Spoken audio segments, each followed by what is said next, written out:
ಆತ್ಮೀಯ ವಿದ್ಯಾರ್ಥಿಗಳೇ, ಈ ಕ್ಲಾಸಲ್ಲಿ ನಾವು ಪ್ರೊಫೈಲ್ ರೈಟಿಂಗ್ ಬಗ್ಗೆ ತಿಳ್ಕೊಳ್ಳೋಣ. ಓಕೆ, ಪ್ರೊಫೈಲ್ ರೈಟಿಂಗನ್ನು ಹೇಗೆ ಬರೀಬೇಕು ಅಂತ.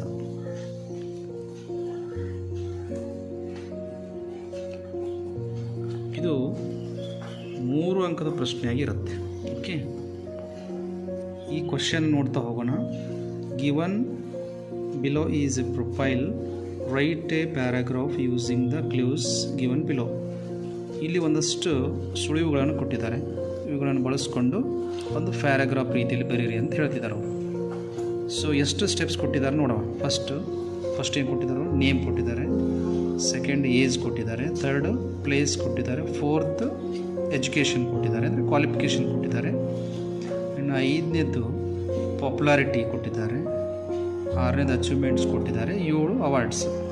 ಸೊ ಇಷ್ಟು ಪಾಯಿಂಟ್ಸ್ ರೀತಿ ಕೊಟ್ಟಿದ್ದಾರೆ. ಅಂದರೆ ನೇಮು, ಡೈರೆಕ್ಟ್ ನೇಮ್ ಕೊಟ್ಟಿದ್ದಾರೆ, ಏಜ್ ಕೊಟ್ಟಿರ್ತಾರೆ. ಇದನ್ನು ಒಂದು ಪ್ಯಾರಾಗ್ರಾಫ್ ರೀತಿಯಲ್ಲಿ ಹೇಗೆ ಬರೀಬೇಕು ಅನ್ನುವಂಥದ್ದನ್ನು ನಾನು ನಿಮಗೆ ಇವತ್ತು ಹೇಳ್ಕೊಡ್ತಾಯಿದ್ದೀನಿ. ಇಲ್ಲಿ ಫಸ್ಟ್ ಪಾಯಿಂಟ್ ಏನಿದೆ, ನೇಮ್ ಇದೆ. ನೇಮನ್ನು ಹೇಗೆ ಬರೀಬೇಕು ಇಲ್ಲಿ ಬನ್ರಿ. ನೇಮ್ ನೋಡ್ರಿ.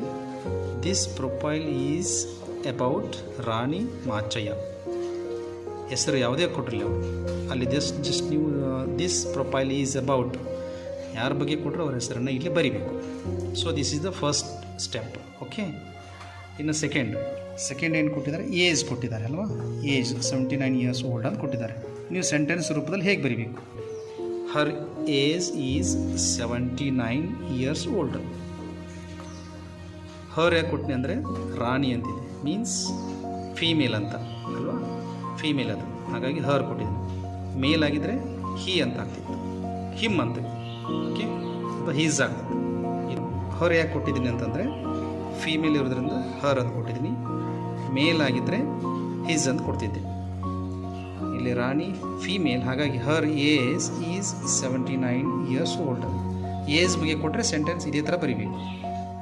ಅಲ್ಲಿ ಏಜ್ ಎಷ್ಟು ಕೊಟ್ಟಿದ್ರೆ ಅಷ್ಟೇ ಮೆನ್ಷನ್ ಮಾಡೋದು, ಬೇರೆ ಏನಿಲ್ಲ. ನೆಕ್ಸ್ಟ್ 3ನೇ ಸ್ಟೆಪ್ ಏನಿದೆ, ಇಲ್ಲಿ ಪ್ಲೇಸ್ ಕೊಟ್ಟಿದ್ದಾರೆ, ಕೊಡಗು ಅಂತ. ಪ್ಲೇಸನ್ನು ಹೇಗೆ ಬರೀಬೇಕು? ಇಲ್ಲಿ continue. C is from Kodagu. C is from Kodagu. Just ಇಷ್ಟು ಬರೆದ್ರೆ ಸಾಕು. ನೆಕ್ಸ್ಟ್ ಸ್ಟೆಪ್ ಎಜುಕೇಷನ್ ಅಥವಾ ಕ್ವಾಲಿಫಿಕೇಷನ್ ಇದೆ. ಕ್ವಾಲಿಫಿಕೇಷನ್ ಹೇಗೆ ಬರೀಬೇಕು? ಹರ್ ಕ್ವಾಲಿಫಿಕೇಷನ್ ಈಸ್ PUC ಅಷ್ಟೇ, ಅಥವಾ ಹರ್ ಎಜುಕೇಷನ್ ಈಸ್ PUC ಇಷ್ಟು ಬರೆದ್ರೆ ಸಾಕು. ಪಾಪ್ಯುಲಾರಿಟಿ, ಯಾವುದಕ್ಕೆ ಪಾಪ್ಯುಲಾರಿಟಿ ಆಗಿತ್ತು ಅಂತ ಬರೀಬೇಕು. ಓಕೆ, ಹೇಗೆ ಸೆಂಟೆನ್ಸ್ ಮಾಡಬೇಕು?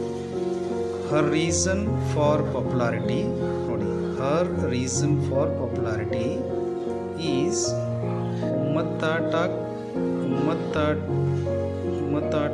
ರಾಣಿ ಅಂತ. ಉಮ್ಮತ್ತಾಟಕಿ ರಾಣಿ ಅನ್ನೋದಕ್ಕೆ ಫೇಮಸ್ ಆಗಿದೆ. ಹಾಗಾಗಿ ಹರ್ ರೀಸನ್ ಫಾರ್ ಪಾಪ್ಯುಲಾರಿಟಿ ಈಸ್ ಉಮ್ಮತ್ತಾಟಕಿ ರಾಣಿ ಅಂತ ಬರೀಬೇಕು. ನೆಕ್ಸ್ಟ್ ಅಚೀವ್ಮೆಂಟ್ಸ್ ಅಂತಿದೆ, ಸಾಧನೆಗಳೇನು ಅಂತ. ಅದರ ಬಗ್ಗೆ ಇಲ್ಲೆಲ್ಲ ಕೊಟ್ಟಿದೆ, ಇದನ್ನು ಬಳಸ್ಕೋಬೇಕು. ಹೇಗೆ?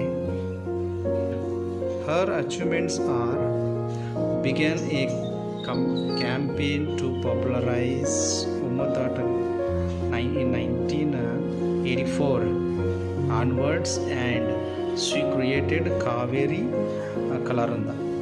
ಎಲ್ಲ ಮಾಹಿತಿ ಇಲ್ಲೇ ಇದೆ, ನಾನು ಎಕ್ಸ್ಟ್ರಾ ಏನು ಬರ್ತಿಲ್ಲ, ಎಲ್ಲ ಇಲ್ಲಿದೆ. ಇಲ್ಲಿವರೆಗೆ ಬರುತ್ತೆ ಅಷ್ಟೇ, ಇಲ್ಲಿಂದ ಇಲ್ಲಿವರೆಗೆ ಬರುತ್ತೆ. ಏನು ಎಕ್ಸ್ಟ್ರಾ ಸೇರಿಸಿದೆ ಅಚೀವ್ಮೆಂಟ್ಸ್ಗೆ ಅಂದರೆ ಹರ್ ಅಚೀವ್ಮೆಂಟ್ಸ್ ಆರ್ ಅಷ್ಟೇ ಬರೋ ಸೇರಿಸಿ, ಮತ್ತೇನಿಲ್ಲ. Okay, next step, last step is awards ಅಂತಿದೆ. Rajyotsava award, Padmashri award and many other awards ಅಂತ ಇದೆಯಲ್ಲ, ಇದನ್ನು ಹೇಗೆ ಬರೀಬೇಕು ನೋಡಿ. ನಾನೇನು ಬರ್ತೀನಿ? ಆ್ಯಂಡ್ ಶಿ ವಾಸ್ ಅವಾರ್ಡೆಡ್ ಅಂತ ಬರ್ತೀನಿ. ಆ್ಯಂಡ್ ಯಾವುದೇ ಅವಾರ್ಡ್ ಇರಲಿ ಅದು ನಿಮ್ಗೆ ಇದೇ ಥರ ಬರೀಬೇಕು. ಪುರುಷ ಇದ್ದರೆ ಹಿ ವಾಸ್ ಅಂತ ಬರೀಬೇಕು, ಮಹಿಳೆ ಇದ್ದರೆ she was. And she was awarded with ಅಂತ ಹಾಕಬೇಕು. ವಿತ್ ಯಾವ? Rajyotsava award, Padmashri award and many other awards. ಅದು ಇಲ್ಲೇ ಇದೆ ಡೈರೆಕ್ಟ್, ಅದನ್ನೇ ನಾನು ಅಲ್ಲೇ ಬರೆದಿದ್ದೀನಿ. ಸೊ ಈ ಥರ ಪ್ರೊಫೈಲ್ ನೀವು ಬರೆದ್ರೆ ಖಂಡಿತವಾಗಿ ಅವರು 3 ಮಾರ್ಕ್ಸ್ ಕೊಡ್ತಾರೆ. ನೀವು ಇದೇ ಥರ ಪ್ರಾಕ್ಟೀಸ್ ಮಾಡಿ.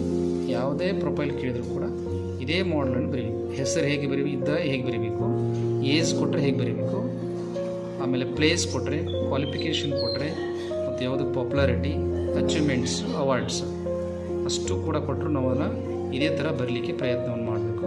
Thank you.